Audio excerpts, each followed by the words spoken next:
Greetings, members, one and all of the Salivation Nation. Afghanistan has 22 tons of gold stored in the United States. Guess who won't be able to get it? Let's explore!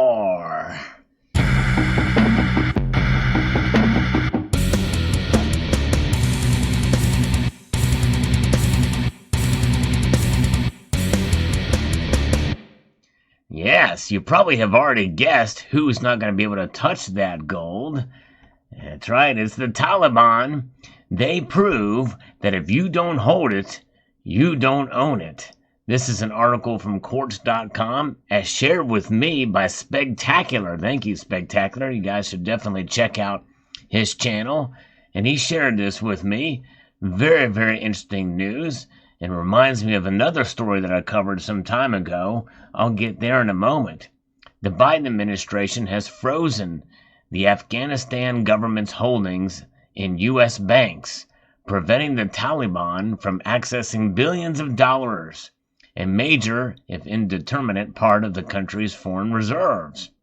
Among the assets trapped in the freeze is a stash of gold bars deposited in the Federal Reserve Bank of New York. According to figures published by Afghanistan's central bank, the deposit amounted to roughly 22 tons of gold as of December 2020, the most recent date for which this data are available. At current prices benchmarked by the London Bullion Market Association, the gold is worth about $1.25 billion. Now keep in mind that we spent about $1 trillion building up infrastructure and trying to keep things in order and nation build essentially in Afghanistan. The U.S. freeze was augmented a day later by the International Monetary Fund, which suspended Afghanistan's access to its lending resources. The IMF was scheduled to extend a $370 million credit facility to the Afghanistan government on August 23rd as part of a response to the pandemic-induced economic crisis. That credit will now be withheld, hampering the Taliban's resources further. The gold in New York represents more than a tenth of the reserves the Afghanistan government holds in banks at home as well as in various countries, including the United States. The central bank, named Da Afghanistan Bank, DAB, owned around $10 billion in reserve assets as of June, according to data published by the bank. In relative terms, this is a very significant figure for Afghanistan. By comparison, the country's GDP in 2020 was roughly $20 billion, according to the World Bank. And there's kind of where things are at. Of course, now the U.S.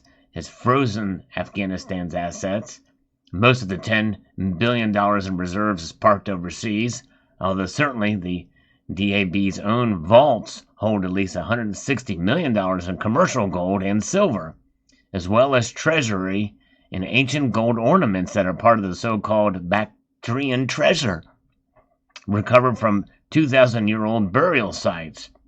Roughly $9.5 billion of the DAB's holdings are in international reserves, according to the IMF, which estimated in June that these reserves could pay for Afghanistan's imports for 15 months. It isn't clear precisely what proportion of these international reserves resides in U.S. bank accounts in particular, but roughly $4.2 billion of the DAB's $9.5 billion in international reserves are held in the form of U.S. Treasury bonds, Treasury bills, and U.S. dollar-denominated government bonds. The U.S. had frozen Afghanistan's assets back in 1999 as well, 3 years after the Taliban first took control of the country. In January 2002, after the U.S. military overturned the Taliban's government, the assets were thawed, releasing roughly $193 million in gold and $24 million in other assets held at the Federal Reserve Bank of New York. You may remember that around 2001, the Taliban were famous for destroying artifacts, Buddhist temples and the like, anything that had history that did not fall in line with their brand of Islam. So very interesting indeed, and there's a lesson here, just as we saw in Venezuela, Venezuela's gold is being stored in London. That is now frozen. Now, Hugo Chavez was able to get some of his gold back, repatriated some of that gold. Maduro is trying to get more of it back. Of course, what would happen if the Taliban got their gold out of New York, that roughly 22 tons of gold? We all know what would happen. It would go to enrich the regime, for the Islamic Republic of Afghanistan, which means the Taliban leaders.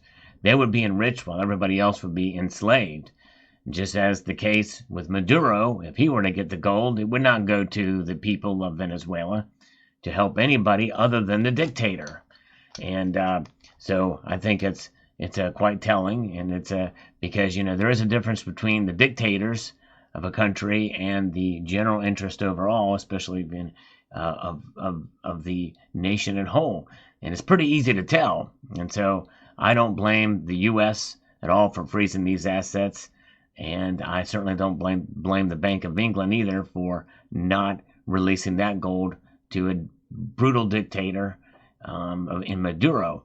Now, in this particular case here, the greater lesson overall with this is that, in the end, no matter what people's motives are, even though we feel it is just that the Taliban not get that gold reserved for the legitimate government in Afghanistan, I guess we are the ones that decide that, right?